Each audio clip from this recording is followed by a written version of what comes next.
Welcome to the Money Insights Podcast, where high-income earners come to learn wealth-building strategies that will take them from high income to high net worth. With your hosts, financial and wealth-building experts, Christian Allen and Rod Zabriskie.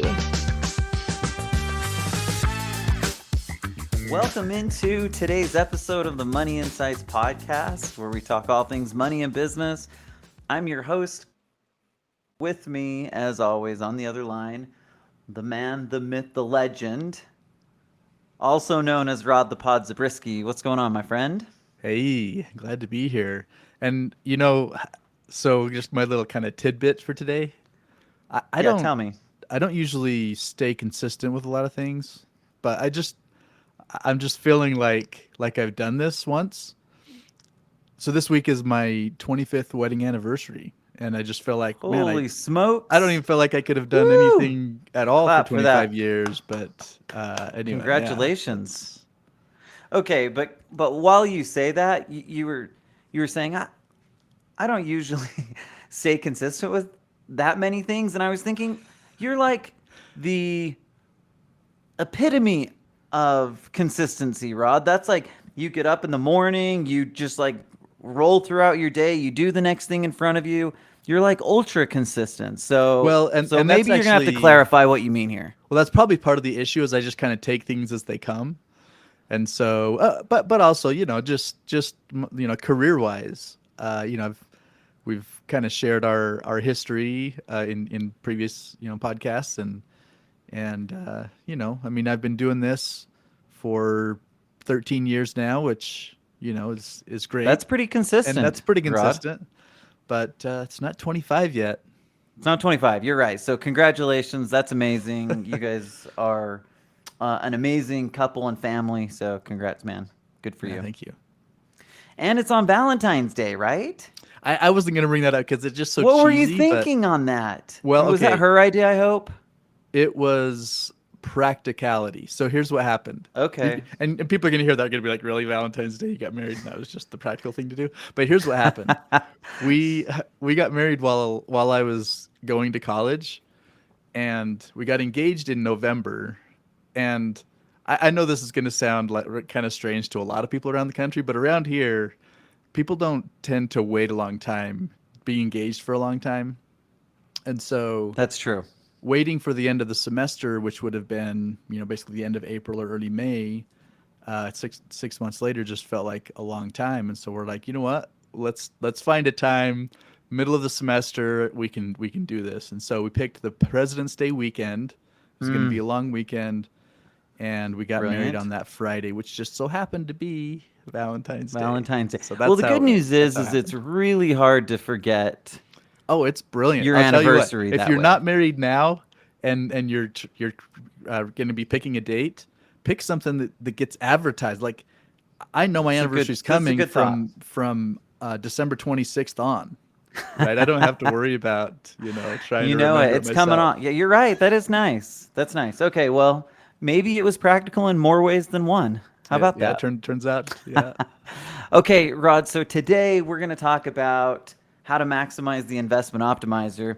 And more specifically, we're going to share a number of kind of examples, real life client examples. We're not going to use real names. And I'm not even sure I want to get into that yet, but let's just put it this way. Everybody is in for a treat as they get to experience these fantastic names that Rod went with. Yeah. And he gets full credit. Every bit of it goes to him. Whatever credit there is to be had. You're going to get it all. Okay, but what we're going to do is we're going to make this a little bit more interactively fun, I hope. Mm-hmm.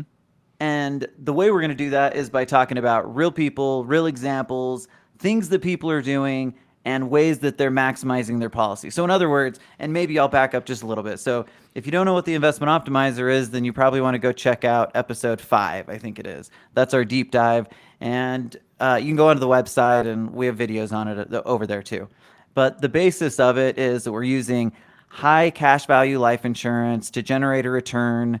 Instead of having our opportunity fund be in a bank, we're having it in the policy.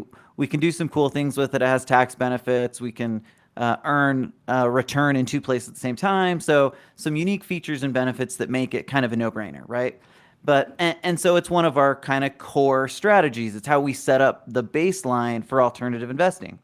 Now, Rod, a question that we frequently get is, how are people using this? What are some ways that people maximize their opportunity fund, and specifically the investment optimizer? So Rod was kind enough, and he works with clients directly more so than I do. So he made a fantastic list of, I don't know how many there are, 7, 8, 9, 10, something like that. People who, stuck out in his mind, clients that stuck out in his mind, and ways that they're specifically using the policy to benefit their financial lives in some way. So did I cover kind of the basis of what we've done here, Rod? Yeah, I think so. And I think one of the things, and was like from the very beginning when we started doing these types of policies, we would have people asking us, well, this is great, right? I like this. Now what do I do with it? Now, a lot of people are already plugged in and doing alternative investing, and they don't need our help.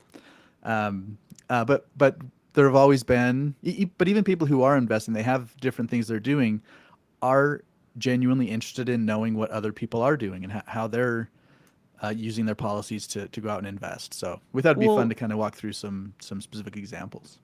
Yeah, for sure. And I think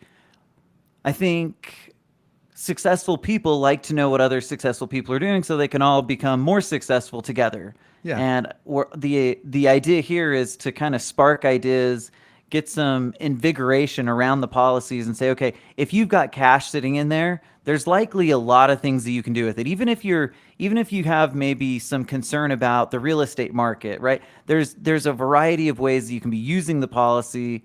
Now, having said that, is it bad to have money sitting there earning a 5% return? No, it's not, but it's not maximizing it at the level that we're intending to in the beginning, right? So for that reason, we thought it would be a good idea to see if we can invigorate ourselves with a bunch of good ideas, specifically from clients that we already work with. So with that said, Rod, yeah, one over. last comment. I think we often fall into one of two camps. Often when we talk about the investment optimizer, we either speak of it kind of very generically, and I'll say things like, for people who are investing in their business or real estate or whatever, and just keep it very, very general, almost like not helpful at all. Or we go the other direction and we say, here's an example, like on the website, you'll see, we break out specific examples, like here's somebody who is actually doing some investing and how it works out over time as they invest with the investment optimizer instead of using just a regular savings account. But in that case, we'll get really specific, and it'll be usually real estate, right? Mm-hmm. I would say most of our clients in some capacity invest in real estate in some form, and so that's the easy one to go to when we're getting into specifics. And so what this is going to do is kind of bridge that gap and open people's eyes to it, because we're going to branch out. Yeah, the fact is you can use the investment optimizer for any kind of investing, right? Anything. Absolutely. So, okay, Rod. So again, going to the ways that people use their policies for investing, I don't even know if I can get myself to say the names. Okay. So you're just going to have to jump right into the names, and I love it. You're owning it, so that's great. You can so what kick I did us off was, then. I did, the ways people have been using their policies to invest from A to Z. From A to Z, yes. It just kind of evolved from there. But okay, so first we're going to talk about Awesome Client A. Okay. Very creative. These get better though. So Awesome Client A is just the first of many. Okay, Awesome Client A. Rod, tell us about Awesome Client A and what they did. Okay. So this one it's kind of a basic example as a starting point. But we have a client who is he's a real estate agent. He owns his own, brokerage, has other agents that work with him. Mm-hmm. So inside of his office, he was replacing the fancy copier, printer, scanner, faxer, whatever. Those things can be pricey, by the way. They are, yeah. And so he picked the model. He was working with the company, and they wanted to give him a lease option. And so he looked at it, and he was like, not really excited about ultimately how much he would end up paying for this copier on a monthly basis or whatever based on their lease. But he didn't want to just, fork out all the cash up front either, just, from a cash flow standpoint. So he used a policy loan to do it. And as you know, if you've kind of heard some of these other episodes, you get to build your own payment schedule. So basically what he did was he just said, hey, I'm going to go buy this copier. And I don't remember what it was, $6-7 grand. And then I'll just I thought build you were my going to own. say like 15-20 grand. So like Yeah, I am this- kind of out of touch in the copy machine. Well, it was a few years ago, business. but yeah, But anyway, either way, it's a good chunk of money, and who wants to come straight out of pocket if they don't have to? yeah. So he just amortized the payback over the same schedule he would have paid on the lease. I think it was a 5-year payback, and just built it into monthly payments. And I mean, this is something we can even automate with the insurance company, right? They just take an automatic draft out of your bank account every month to pay So it towards your just loan. feels So, exactly like a small business loan or something like that. Okay, so here's the question though, Rod. What is the value? And I'm not going to make us go through this on each one of them, but what is the value of somebody doing that rather than just paying the money out of their bank account in cash? Like why did they do it? good question. So I think of it like kind of in the same vein as opportunity cost. In other words, in this case, he has the money sitting in his cash value policy, and it's going to earn the interest and the dividend anyway, right? When you say anyway, you mean regardless of whether it's in the policy or has bought the copy machine. Yeah, whether he loaned against it or not. And so the money that's sitting in his bank account isn't doing that, right? It's not earning anything. And so someone might say, well, so just use that lazy money and go do it instead of using the money that's actually working. Well, that's kind of the cool thing about the investment optimizer is we don't take the money out of the insurance policy cash value to go and do it. We're actually loaning against it. So that's why I say the money stays. It's gonna continue to compound even if he does this. This way, he's creating value in two places at the same time, and then he can go do something else with the cash that's in the bank account, right? In his case, good. Paying payroll and all the other expenses that he had for running his business. Yeah. Okay. So that's a really good, simple example. It wasn't this huge, like massive investment. It was just a very practical way of using a policy, and I think this one's good because it kind of starts off, let's say that you're early on in the funding and maybe it's not a huge policy that you're putting money into. You're trying to build up to that, right? Yeah.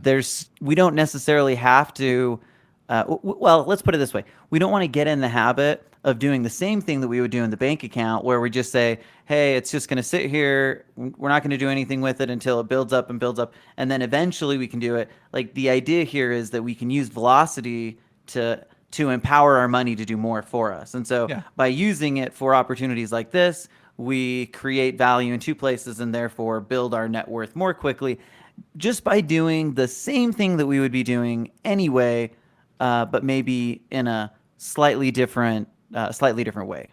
Yeah, and if you're a business owner and you're making decisions on a regular basis for capital expenditures inside of your business, whether it's expanding or buying new equipment or buying a new let's say you're a dentist and you're buying into an additional practice, any of these fit into this category, and we talk about being laser focused on using policy loans for investing, because we differentiate ourselves in that way from a lot of the kind of infinite bankers out there who are using loans for buying a car, going on vacation, or things like that.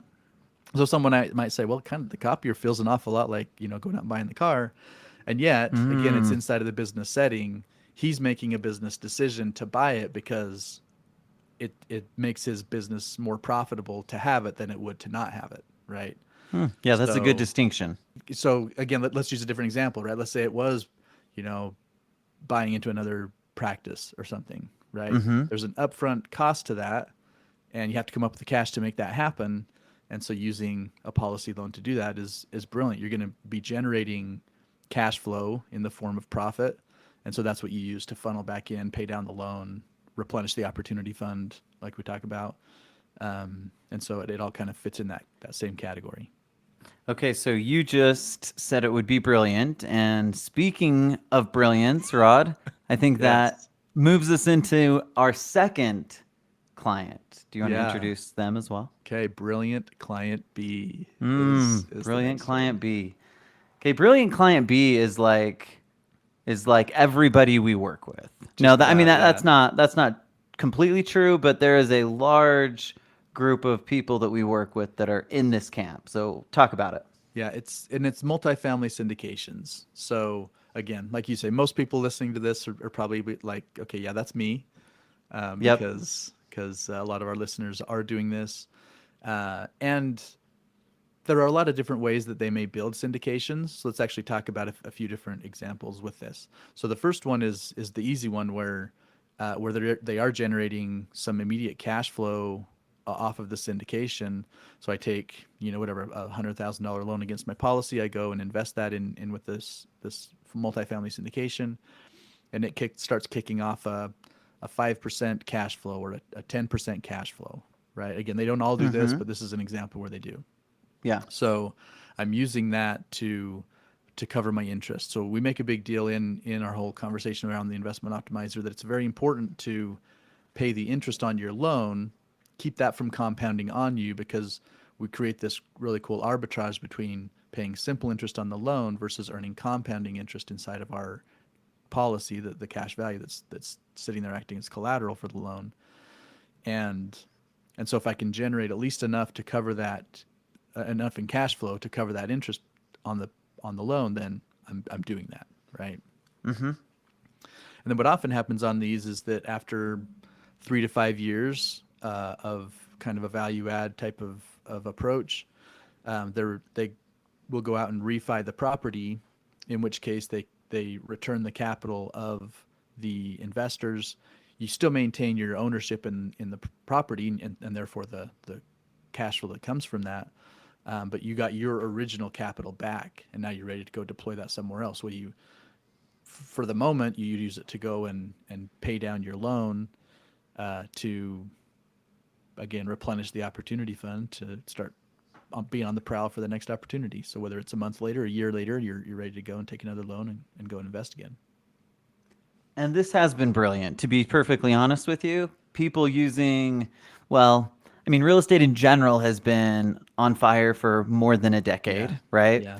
And the multifamily space has been at the front end of that. So if you've been in the multifamily space, you've likely done really, really well.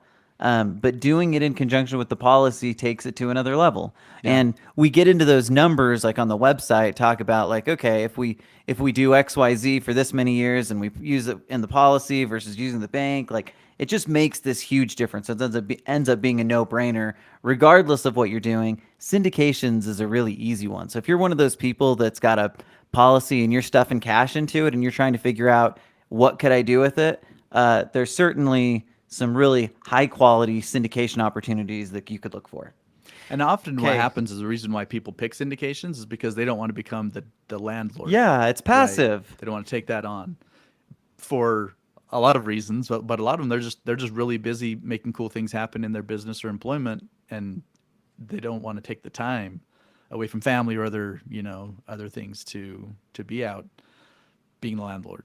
But really, the nice thing in that world is at least over the last 10, 15 years is you're getting really all of the benefits of owning real estate in the traditional way, or at least most of those benefits without having to do it, and getting expertise from people who are really good at it. So we have a lot of clients that are with like Western Wealth and Buck Joffrey's group. So this has been super profitable if you're questioning what to do with money and you need some recommendations on that. We can help you. Sweet. Okay, Rod. Can I do one more example on this indication? Oh, yeah, sorry. You had multiple examples, and I'm just like zooming through this. Oh, yeah. This My apologies. We'll get to the next client C to be named momentarily, but with this one, sometimes people will come up and they'll be like, "Hey, I'm interested in investing in this syndication over here, but it's not really a cash flowing thing, right?" So I just described a scenario where it's creating at least enough cash flow to cover the interest, to keep that simple. And the reason why it becomes kind of a perplexing thing for them is they're like, well, I want to be keeping up with the interest on my loan, but this is a situation where for at least 3, 4, 5 years, I'm not going to have that cash flow. Okay, so let's talk about that for a minute, because there are a couple of different ways you could approach that. Number one, you could still make the investment and just know that you're going to come up with money from somewhere else to cover the interest, like just out of pocket to do that. But the other thing, and probably the thing that we see more frequently is that it's not an isolated investment. In other words, we're usually dealing with people who are investing in multiple places in different ways. And so the timing of when money is going to be coming from those things is different, or the way that the investment itself works might be different. So the same person who's saying, well, what do I do with the investment that doesn't cash flow, may simultaneously have investments that are cash flowing, right? And so the way that these loans work is it's just a single balance. It's basically a line of credit. And so it really doesn't matter where the payments for the interest is coming from. If it comes from that direct investment, great. If it doesn't, though, if it's coming from somewhere else, that's fine too. If you have at least enough coming in to cover the interest, regardless of where it's coming from, then again, you can be diversified and invest. And that's why I said earlier, you can really invest in anything using these loans from your policy and still make it work. And let's be clear, it's not the end of the world if you don't pay the interest in a given situation. And let's say I invest in something and I can't come up with the interest and I have to wait till the end of that investment. Like, that's not the end of the world. It just doesn't maximize it at the very highest level, right? So in order to create the arbitrage component, that's where that's important. And I think that's important to kind of bring to the table. So thanks for mentioning that one, Rod. Sweet. Okay, I'm super excited, Rod, to get to creative clients. Oh, shoot. Oh, you did it. I broke it. I didn't mean to. Okay. Well, since I've done it, we're going to talk about the creative client C who does cryptocurrency. Yeah. So talk about how cryptocurrency and the investment optimizer combine to make a little magic happen. Yeah, for sure. And this one could fit in what we just talked about. It maybe doesn't necessarily cash flowing, and that's okay. But in this case, it actually does. So there are ways that you can invest in crypto, either because you're harvesting it anyway, like you just have some sort of schedule, call it rebalancing your portfolio or whatever, however you approach the way that you invest.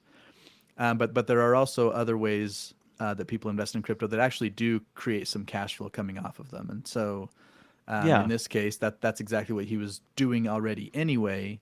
And so it was easy to plug in, take loans from his policy and do okay, that. so this person was using a crypto cash flow strategy and then looped in the investment optimizer to create that extra element of profitability. Yep.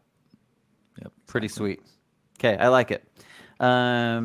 And we probably don't know enough about like cryptocurrency to get into like dive into each element of what they were doing specifically. But again, the concept is it can be used in so many different ways, even in cryptocurrency, which I know a lot of the listeners to this podcast will be at least familiar with, number one, and many of them at least have some money in the crypto world.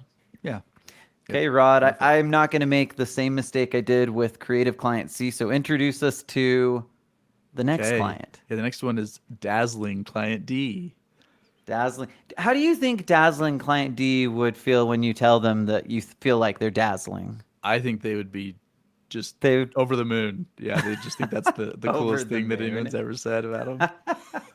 I'm sure they would be over the moon, Rod. I love it. Okay, let's hear about it. Okay, so this one is someone who is directly investing in real estate. So we talked a minute ago about the person who doesn't want to become the landlord.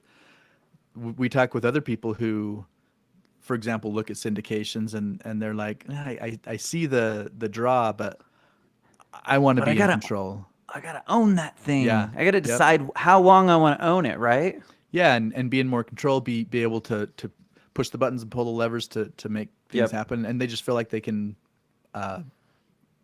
create a better return by doing it that way as opposed to... And some people can, right? Absolutely. And some people also will find that they think they can, and then they're like, this was a little harder than I thought. Maybe I'll let somebody else do it. Yeah. But either way you do it, the nice thing is it still works. Yeah.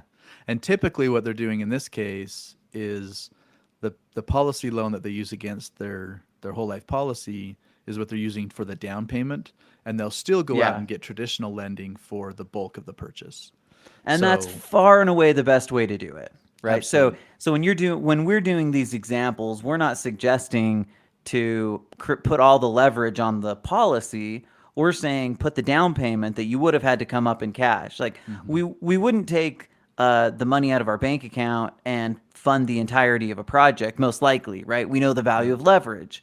Therefore, we need to utilize it the best we can. So what we do instead is we put a 20 or 25% down and we finance the rest of it. In this case, this almost allows us to, in a way, finance all of it, or at Yeah. least use other people's money. Now we're using the insurance company's money for the down payment and the bank's money for the rest of it. And now, of course, you're generating a return completely on other people's money, which is the goal.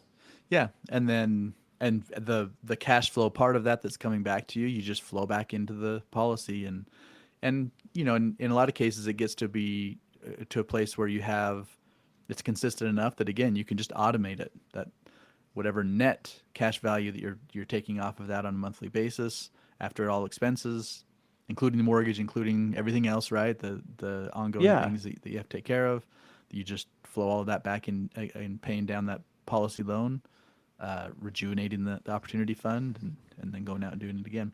And this is a really good illustration of kind of the impetus for a lot of people participating in this, is because when they create that kind of monthly income and they're capturing it, again, typically they just do it in a savings account, but it's not enough to every month go out and reinvest that extra, that $1,000 or a couple $1,000 that you're bringing in on a monthly basis. But as it builds up, then you take the chunk, right? When it gets up to the 50 grand or whatever, then you're ready to go out and do something with it. But in the interim, while it's building up, it's just not really doing anything for you. And so that's again why people like the investment optimizer for that purpose, in addition to the other things we've talked about, because it's working for you even while you don't have to feel nearly as bad. If you've got money, if you got lazy money, let's make the lazy money be in the policy, rather where it at least is generating a return and has tax benefits, rather than having our lazy money, get eaten up by inflation in a bank account. Yep. Speaking of inflation, Rod, we confronted inflation last week. So if you're wondering about how to confront inflation, go listen to Rod's. Oh, wait, that was 2 weeks ago. My apologies. 2 weeks ago. Yeah. The inflation confrontation. Yeah. Anyway, okay, sorry. That was just a total sidebar. Rod, I'm excited about the next one because I thought this was kind of a creative, interesting way to do it. And from what I remember, we didn't bring up this concept. It was more them bringing it up as, bringing the idea to us. So anyway, talk about Client E. Okay, this is entertaining Client E. Entertaining Client E. And yes, it felt like the right adjective to use because he's a hoot to spend time with anyway. So it did fit the client. That's true. He is fun to hang out with. We're not going to name him, but in this case, he's collateralizing his whole life policy for a premium financed policy. That's interesting. It's an intriguing one that probably more people could do things like that. Well, anyway, talk about specifically that situation, why it made sense. Yeah. And actually, let me take a little step back and make sure and cover premium finance just as a kind of background. So you may be familiar, we have what we call the Retirement Accelerator. And I've heard of that, Rod, yeah. That's one way to use premium finance in the way that you invest. And essentially what's happening is we're building a life insurance policy, and we're doing it with a combination of our own money going in, but then we're taking a loan from the bank as a portion of additional money going in. Okay. Yep. In this case, this client, entertaining Client E, was using kind of the big brother of the Retirement Accelerator. We call it the Wealth Maximizer. And it's essentially in just the long and short of it is that he's a one-off, like he's setting up his own thing. He can be specific on exactly what he wants to accomplish with it. But in the case of doing that, by using a large amount of leverage, a larger amount of leverage than we use in the Retirement Accelerator, created a scenario where, in addition to this new policy that he's creating acting as collateral against this loan that he took from the bank, he needs to have collateral from somewhere else, right? So in other words, he has to come up with something that's liquid or easily liquidated to post as the collateral. And so that could be cash, that could be a brokerage account, it could be a lot of different things. Well, one of the things it can be is cash that's sitting in a cash value life insurance policy. In fact, I like that, because the other thing to remember is that depending on what we're using as collateral, it may or may not have as much like credit toward being collateralized. In other words, if it's the market, I might only get 50% of that account, but if it's a cash value life insurance policy, I might get 95%. So each thing has kind of a unique way that it's valued in terms of the way the bank looks at it. So anyway, just a quick distinction. Yeah. And so in this case, our client was still using his policy loans to invest in other things, right? Real estate, his business, etc. But then he takes a portion of it, kind of carves off a portion of it to use as collateral against this loan that he took to finance his policy. And so he's doing three things with his policy, and just a really brilliant way to do it. Entertaining way to do it. That is an entertaining way to do it, but I think it was both entertaining and brilliant. It's a really interesting and unique way to maximize the policy. Yeah. Okay, Rodney, we got to keep moving through, because you've got A to Z. Okay, good news, everyone. A to Z, there is a large gap between J and Z. So we didn't go 26 examples. We didn't go 26, thank goodness. But we have a handful more, and I don't want to get too long on this. Okay. Rod, so we are on client F. What did client F do? Okay, fabulous client F. This is an example where he's been investing for a long time, but he wanted to teach his kids. Okay, so he has several kids. And he has smart money kids, I bet. Yes, exactly. So he wanted to teach them the ropes, right? So he created LLCs for each of them, with each of them, and then he just taught them. He said, hey, this is what I do in my investing. I have this whole life policy. I put money into it first, take the loan, go out and invest in the real estate syndications or whatever. And so let's set you guys up in the same way. So he actually set up policies on each of his kids. And so flows the money into the policy, takes the loans, it goes into the LLC goes out and invests, creates cash flow, the cash flow comes back through, pays down the loans, etc. And so this is kind of a subcategory of some of the stuff we talked about, but it's like creating a conduit through which he's doing it, but he's also teaching his kids and therefore, setting up policies for them. Good stuff. Is this the client that we had as a guest on earlier? It is. It is. Okay, so Jim would let us use his name on this one, right? Yeah. Just know we think you're fabulous, Jim. Jim, we think you're fabulous. So Jim Rocker was an insider episode, and we talked a little bit about what he does with the kids, and he has a lot of cool ways and fun ways that he's doing things. So that is indeed a fabulous way to generate extra benefit from the policy.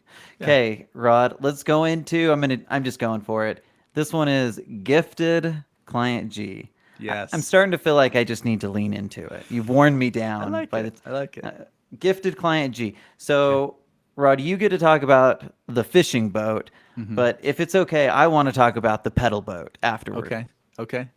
Yeah, that sounds good. So this one is, he's a surgeon, right? So he has a full-time job. He stays very busy in what he does, but he also wanted had an opportunity to come along where he was able to invest in a fishing business. So people who want to rent or have guided fishing trips. And so he bought a couple of boats, but he used his policy loan to go out and buy a boat, create this cash flow, and then flow it all back in, kind of the way we've talked about. And really, he's buying a business. It just happens to be that the boat is a core part of that business, right? Yes. And so it, in some ways kind of fits in the category we talked about earlier of capital expenditures inside of a business to create profit. But like you said, in this case, it's like the business. It is the business. Well, we have another one of those that wait. I didn't mean to cut you off, Rod. Is there anything else on that was one? it. Yep. Okay, so I want to talk about the pedal boat. So, and when I'm saying a pedal boat, the reason I think this one's so fun is because, like, I think I knew in concept that pedal boats existed. Like, I think maybe I had seen, pictures or something like this. But anyway, we have a great long-term client. He's a dentist, sold his practice, and then he goes out and he uses policy to buy a pedal boat. Yes, that's right, a pedal boat. But it's also a business. So it's the same thing that you're talking about here, except it's not fishing tours, it's pedal boat tours. So he's out there in Florida. He's retired now from his dentist job, and he's like now become a pedal boat captain. And anyway, it was just a really fun, kind of interesting, unique idea that he was saying, like, okay, I'm retiring from this successful business, but I probably don't just want to go sit on my hands. Like, I still want to do some things. And so he retires to a great place in Florida, and then buys this pedal boat and goes to town. I think he even bought 2 or 3. I can't remember if it was 2 or 3, but he has a couple pedal boats. And here's the thing, Rod, we liked it so much that we even got on a phone call with him and we're like, hey, should we consider investing in these pedal boats? Yeah. Good news, that client, he was kind enough to give us an honest assessment of how the pedal boat business was going for him. And so we decided not to, but I love like the creativity of going out there and doing something unique and different. And obviously it's a pedal boat, so that's kind of fun, but he was buying a retirement business, which is just kind of a cool idea. I feel like I need to give a little more clarity on what this is, because it's different than what I thought. Because when I thought of pedal boat, I pictured like an individual, like sitting, you have those boats you sit in and you pedal, and it churns, and then with your hands you can steer, and like it's an individual thing, no, right? we're talking like a $150,000 pedal boat. Yeah. And so what happens is you come onto this, and they have basically a bar in the center. So it's just a way to come in and have a good time with your friends. And so you're kind of basically picture yourself sitting at a bar pedaling while you're sitting there, and that's what makes the boat move, right? Yeah, so, and you're hanging out with 6 or 8 people who are all pedaling together to get that boat moving. Okay, I haven't done it, but I am excited to go try it. So next time we're in that part of the country, Rod, we need to make sure that we test out the pedal boat. Deal. Okay, that's gifted client G. Let's move on to client H. Happy client H. Yes. Happy client H. What's happy? Okay, so this one was an interesting conversation. So if anyone's familiar with Nelson Nash, is kind of what they call the Godfather of infinite banking. So he's passed. He's now, an extremist too, an extreme infinite banker. Well, and that basically what happened was he kind of saw the power of what you could do with these life insurance policies, and he's like, if I'm doing it for some of my expenses, I'm just going to do it for everything. Right. Now we don't buy into using it quite at that level, but with what this specific client did was he kind of took what he's doing inside of his business and used it in that way. And so more specifically, he's thinking, okay, I have money that flows through my business on a monthly basis, right? I take in money, I pay my payroll, and I pay my rent and other expenses. Well, what if I can take my income and put a good portion of that into a policy first, take loans and use it to for my regular expenses, and flow the money in that way, so that I'm building. We often talk about it in terms of buckets, right? I'm just building a bigger bucket of my insurance policy than I would if I were just trying to capture money that's going into these other investments and whatever, right? So he's saying my business is an investment, right? He obviously invests in other things as well, but is a major investment of mine, and so I want to flow as much of my money that's going through this business through my policy first, as I'm cash flowing in and out. Brilliant, and that's what made them happy, Rod. That's what made them happy, client H. Okay, we are now on industrious client I. Industrious client I. What did industrious client I do? Yeah, so she wanted to, in her case, she's pretty early on in the process of starting to build her opportunity fund, right? Mm-hmm. She likes the idea of investing in this kind of alternative class type of thing that we talk about. Yeah, but maybe new to it, right? Yeah, new to the idea, and then also new in terms of beginning to set aside money. And so Yeah. what happened was she had money that was building up inside of her policy, and wasn't at a place yet where she could go and start investing in syndications or things like that. But she's like, I want to get this money working for me. What can I do? And so she decided to invest in some of these note funds. Okay. And there are a lot of different types of note funds. Specifically, the one that she did was a distressed mortgage note fund that produces, I think right now it's producing 7% cash flow per year, which obviously easily covers the 5% interest on her loan.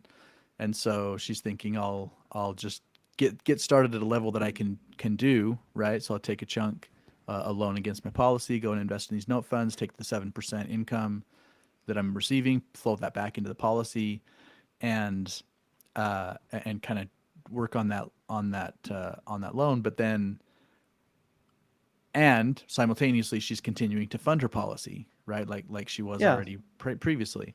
And so eventually she'll get to a place where she'll be able to do more of the kinds of things that she has her eye on. But for now, she's making the most of what she has and doing it through something like note funds. Yeah, I think that's smart. That's a good way to get things rolling, get some momentum and velocity happening. Yeah. And Okay. I'll also say it's a good idea for anybody who has, like again, maybe you would rather be investing in real estate or your business or other things like that, but you're building up, then put it into something like that. It's not as liquid as some of these other things, right? It might be a 30 to 60 day window to get your money back, depending on the way the fund works, but definitely liquid in the sense that you can determine your time frame, and so give good way to kind of maximize that. Yeah, it's another opportunity to utilize. Okay, so this next one, Rod, I don't even know what this word means, so I'm definitely not going to introduce client J. But I think when you do introduce client J, you're also going to have to give us some definition as to like what the word actually means. Is that fair? Okay, good, yeah, because it does describe the client, so it was fitting. Yeah, that's important. So this is Jacose, client Jacose. J. Yeah. Jacose. Jacose. Yeah. Client J. Okay. And to be honest, I was having a hard time coming up with an adjective for J, so I looked, just did a Google search. Okay. Good thing. So I wouldn't have known what this meant before anyway. So, but basically what it means New is vocabulary. like someone who's cheerful, who's kind of humorous. And so again, kind of fits our client. So okay, nice. And what were they doing? Yeah, this is somebody who is investing in oil and gas. Specifically, again, high income client, was looking for a way to diversify his investments. He invested in a lot of different things, but also looking for something that brought with it a very large tax benefit, tax savings, that comes with it. And so we're not going to get all the details on the tax side of it, but the point is he was using policy loans to invest in this. And this is another example where the timing of when it starts to cash flow is somewhat up in the air, but when he combined it with a lot of the other things that he was doing and the cash flow he was receiving from those, it was great. He was able to still keep up with his loan interest on the whole. And then when the oil and gas did start cash flowing, then obviously it did so in a big way. And so the payoff was great for him, but it was also another really good way to use his policy. Okay, I feel like really anytime we work in the alternative asset investment world, you have to have some caution, and oil and gas is one of those, right? So Absolutely. we're not just throwing out there saying everybody should be investing in oil and gas. There's a place for it, no question. Mm-hmm. But it's probably not. In this case, this person was like all in. They were really going after it and were doing really well at it. So yeah, but they're well educated in that space too. So that's a great point. Just a quick disclaimer, make sure any of these investments that you're considering, you become educated enough to make good decisions. I know that's obvious, but I just want to make that quick reminder to everybody, especially since we're talking about something speculative like oil and gas. Yeah. Yep. Great point. Okay, sorry. Now, Rod, we get to finish with client Z. Yeah. And you probably noticed we skipped a few letters, but that was on purpose. But I just wanted to make it A to Z. So it's just A to Z. So here we are. my A. thing. It's still it was J to Z. Oh wait, no, it was A to Z. We did jump. Yeah, we did We jump. jumped from J to Z. Okay. Okay, what's This client Z is all about? Zany client Z. And I Zany. felt like a good place to kind of wrap this up was we see people use maybe like dual purpose or multi-purpose their policies. In other words, this client that is zany, client Z, he These are just so cheesy. yeah, but he is an investor and he's doing a lot of cool things with his policy, but he also uses it as his emergency fund. In other words, for the same reasons as he didn't like the money sitting on the sidelines between deals, he also doesn't like money sitting in his large amounts of money sitting in his bank account for emergency fund purposes, or a lot of people like with their business with reserve funds and things like that. It's money they need, liquidity they need to keep, and yet putting it in a savings account or money market account or whatever doesn't feel great, right? You want to have it actually doing something for you. So in his case, he basically has a rule that when he loans against his policy, he will always make sure that he's leaving at least 200 grand of liquidity that's left after he's taken his loans, so that he can then use it for his emergencies. And really, if when something comes up where he needs to access those funds, he'll actually still do it as a loan. In other words, if you think about the way that you treat an emergency fund, I have, in his case, I have 200 grand sitting in the bank account, and it's because if something comes up, I need it. Well, if I need to use 50 grand, I'm going to take that money and use it, but then I have to replenish it, right? And so now translating that over into a policy, I take a policy loan of that 50 grand, go and take care of the emergency, and then over the next period of time, put funds back into it to replenish the emergency fund, right? So Okay, so I like this one, Rod. I like it because it's really a combination. Like, we're talking about the emergency fund, but the reality is that same person could be doing 3 of the things above it and using it as an emergency fund. Yes. And so you're really multi-purposing and getting a lot out of it. And so again, it's a great example of using the policy and maximizing it.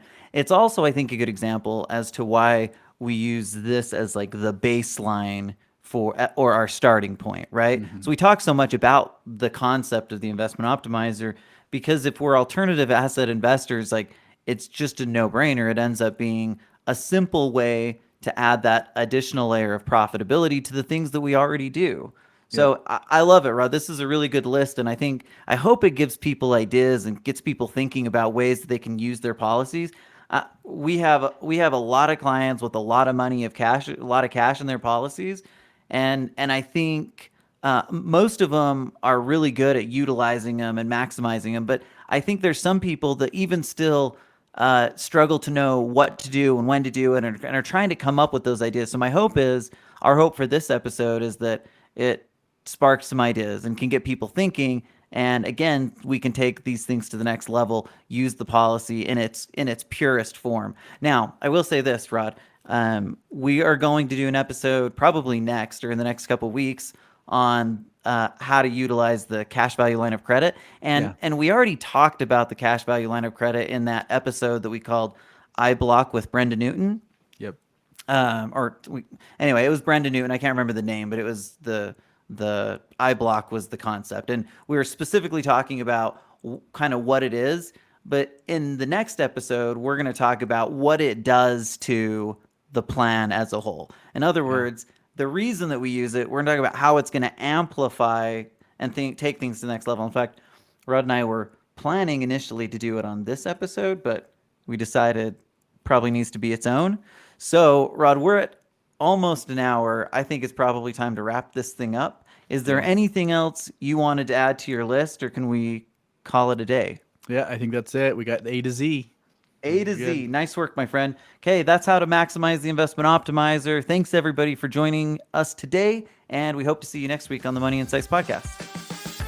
Thank you for listening to the Money Insights Podcast. To learn more about the financial and business strategies discussed in this show, please visit moneyinsights.net.